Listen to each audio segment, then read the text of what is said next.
What were the consequences of the Cuban Missile Crisis? What were the consequences of the Cuban Missile Crisis?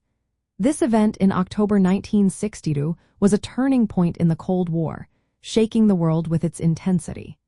The crisis brought the United States and the Soviet Union to the brink of nuclear war, and its aftermath shaped international relations for years to come. The Soviet Union, led by Nikita Khrushchev, aimed to level the playing field by placing nuclear missiles in Cuba. This was a direct response to United States missiles stationed in Turkey and Italy. For the Soviets, supporting Cuba, a newly established communist state under Fidel Castro, was also a way to show solidarity against perceived U.S. aggression.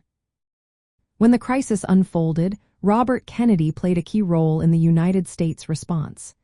He was part of the Executive Committee of the National Security Council, which met regularly to discuss options. The tension was palpable, and the world watched as both superpowers faced off. The resolution came when the Soviet Union agreed to dismantle the missiles in Cuba. In return, the United States promised not to invade Cuba and also agreed to remove its missiles from Turkey and Italy.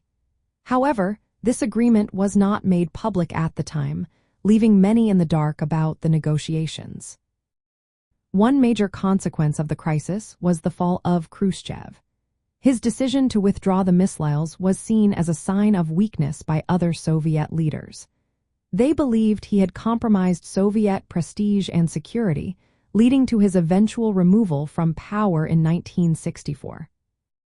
For Fidel Castro, the outcome was disappointing.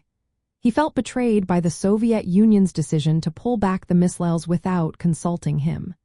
Castro demanded that the United States dismantle its military base in Guantanamo Bay and cease support for anti-Castro groups, but these demands were largely ignored.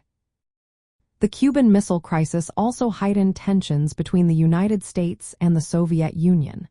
However, it led to a period of détente, where both sides recognized the dangers of nuclear war. They began to seek ways to reduce tensions and improve communication. From a communist viewpoint, the withdrawal of missiles could be seen as a strategic retreat to avoid catastrophe. It was a necessary step to protect the Soviet Union and its allies. The crisis underscored the importance of Soviet-Cuban relations and reinforced the commitment of communist states to support each other against capitalist threats. In summary, the Cuban Missile Crisis had far-reaching consequences that affected not only the United States and the Soviet Union but also Cuba and the global political landscape. The events of those tense days in October continue to influence international relations today.